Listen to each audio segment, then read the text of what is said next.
Ramadan Mubarak. I'm kind of messaging you to get some advice around technical sides of the mental health treatment sectors.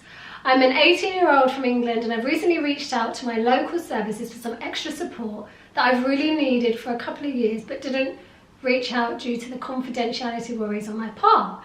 Now that I've gotten older and I've actually reached out, I'm quite unsure of how to communicate my struggles and issues without feeling like I'm exaggerating or without feeling like I'm seeking attention / misfortune.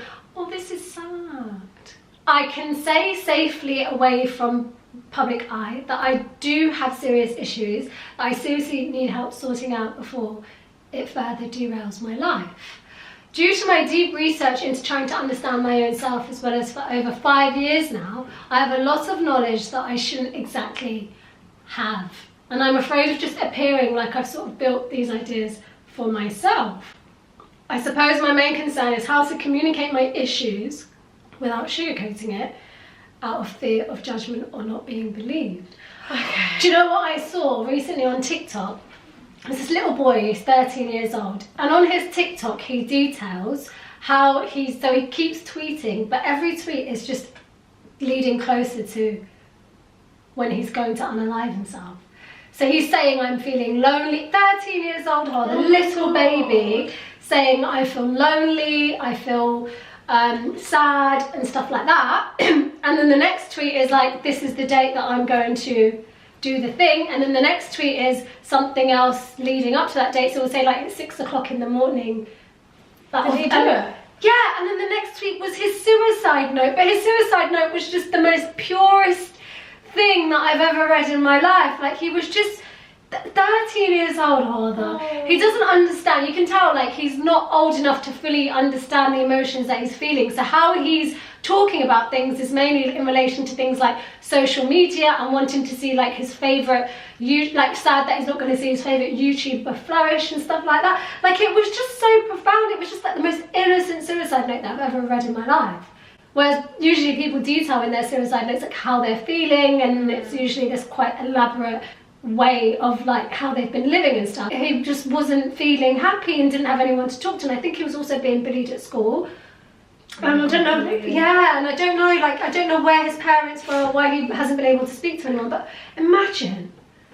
You know what it is? I feel like for this generation of kids, I think it's just extra hard for them as well. And it's just a lot of isolation and not being able to speak to people. But what she's saying is that communicate my struggles and issues without feeling like I'm exaggerating. Yeah. So that's the thing. You're not exaggerating. This is how you're feeling, and you need to tell that to whichever professional that you're seeing, because they need to have the full story before they can support you. And I know it seems like, and you know what, some people might not take you seriously because they think, oh, you're 18, whatever, like, you're a young person, like, you've got a whole life ahead of you, and they might judge you in that sense. But you need to keep persistent and you need to keep speaking to someone, and I really hope that you find someone that works for you. Like, I don't know which avenue in mental health, like if you've gone NHS route, or if you've gone like through a therapy route, or if you've gone through IAPT, which is again an NHS route which you can take, that's like good for like CBT, which is like cognitive behavioral therapy, that you can like talk through things. I think that would be a really good way. And I think it's really important to never ever hide how you're feeling about, like, I know the fear of, you know, them feeling like you're at risk and they'll put you into hospital, etc. But like, don't shy away from that, because they really need to. It's like if you're sick physically and like your stomach's hurting, and you're not going to not say that your stomach's hurting. Do you know what I mean? How else are they going to? You need to be examined. Exactly. I think if you're having an issue being able to say how you're feeling out loud, write it. Maybe, yeah, perhaps write it down. Because sometimes I find that's easy, and it helps, doesn't it? Yeah. And you're able to write things, and then you can just give it to your clinician. Yeah. I think you just take it slow, day by day. I would try and have like a journal of how you're feeling and do it throughout a week. So like Monday to Friday, you write, you kind of measure the journey of like your feelings, your emotions, what you're going through, how you deal with things. Yeah. And then if you write those things down, and then you can kind of see it from a different perspective, an overview of the week, what you've gone through. Yeah. And then if you give something like that to your practitioner, then they've got something to work with. But you have to be honest about how you're feeling, because otherwise it's going to be very hard to like figure out what's going on and how best to help you. Honestly, I think that's the scariest bit though, isn't it? Like actually explaining, because it's like, it's not just, it's easy when it's to do with your physical health, isn't it? Because you're in actual physical pain. Whereas when it comes to your mental health, it's a bit hard, like putting thoughts to words. But I just feel like with mental health, and I'm gonna be honest, yeah, I've never had any sort of mental health problems until the last 2 years of my life. I won't be like, let's be vulnerable, guys, I'll be honest. I haven't had anything like intense, but I know that I've had a lot of anxiety and I've had a lot of low mood. And I didn't, when that first started to and I'm not gonna lie, I associate this with my IUD, but I'll talk about that another day, guys. I've been doing a lot of research on those things. Anyway, but when I first experienced anxiety, and I'm a mental health practitioner, like I do this for a living, I did not think it was anxiety. Like I literally just brushed it off, didn't think about it, and it just kept ruminating, and then it affects areas in your life that you don't think it affects, if that makes sense. Your confidence, the way you maneuver things, the way you even have conversations with people.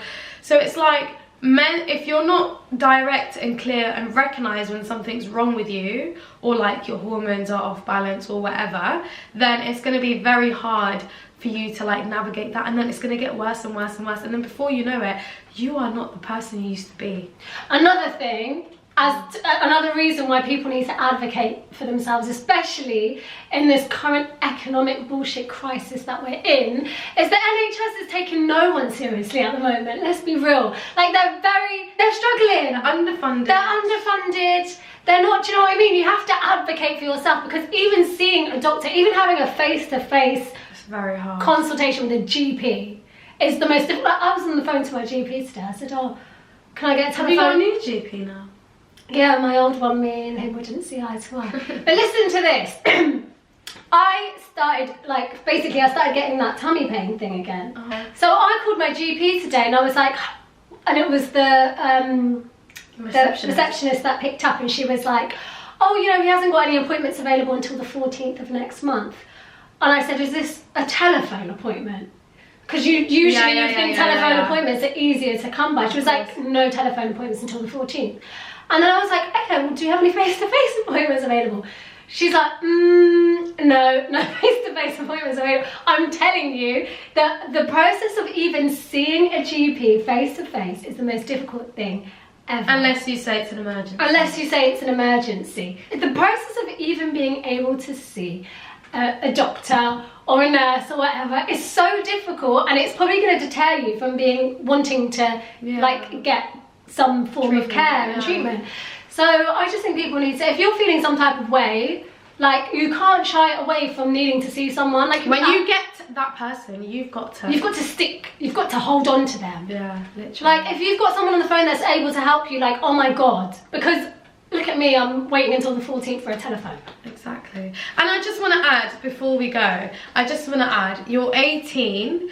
18 is a very turbulent time. You're in the end of your teenage years. There's a lot of going on. There's a lot of identity issues. And like, I'm not gonna lie, as a young woman, like that, you're going through a lot. So just be gentle on yourself and really give yourself a break and breathe through it. And I genuinely think if you find yourself, and I'm hoping that you've got parents that are supportive or parents that can help you fund a therapist, but I genuinely believe if you can get a good counsellor or a good therapist, then like that will really give you an opening hand. And when I say good, I mean someone that actually understands you and can explain how you're feeling and helps you move through it. That's what you need. So if you can get your parents to help you with that would be amazing. And if not, please let us know how it goes. I wish there was just like some, we always come up with weird ideas at the end of podcasts, honestly. Oh my god. Have you got did you see that? Have you got a new idea? Someone, wait for forget that someone sent us their marriage CV. You're joking. I know, so me and Cotton have got to get working. We've got to start working. Oh my Thank you so much for sending us your marriage CV, by thank the way. you so much. And I just want to say, you've accomplished so much in your life. Oh, and I mean, may Allah provide you and give you the spouse that you need. I mean, oh my god. We need to get some matchmaking. We need to do Somali matchmaking. Guys, we're going to start a site. Wow. I know, so we need to get going. So we basically need to, oh my god, that's amazing. My other idea was doing a well-being hub for Muslim sisters. So we all meet up, we network, we have fun, we gather around. Masjid Quba and the Sisters Circle. Exactly. There needs to be something closer to us. Masjid Quba, if you want to collaborate with us, we're here. We need to bring the sisters together. We need to bring the sisters, honestly. Honestly, I just think people need to network, they need to meet, people need to conversate and just, you know, embrace each other and have real, honest conversation. Yeah. Because we all go through the same things. Yeah. We're all going through mental health, anxieties, PMDD, PCOS. Like, there's so much. Like, ladies are literally, you know what the reason why I think it's so important to have these little hubs, yeah, is because everyone's literally living the same life. Whatever you're going through, somebody else is going through the same thing. Literally. Or similar. Literally. So yeah, anyway guys, we love you so much. Thank you guys so much for all the support. Inshallah, we all get through Ramadan together in peace and prosperity. Peace and prosperity has become your new... Peace, have I said that before? Peace and prosperity? Oh. The last 3 videos. So that is our episode today. It's a bit all over the place, guys. I'm trying my best to make this as coherent as possible, inshallah. And we'll see you guys next week.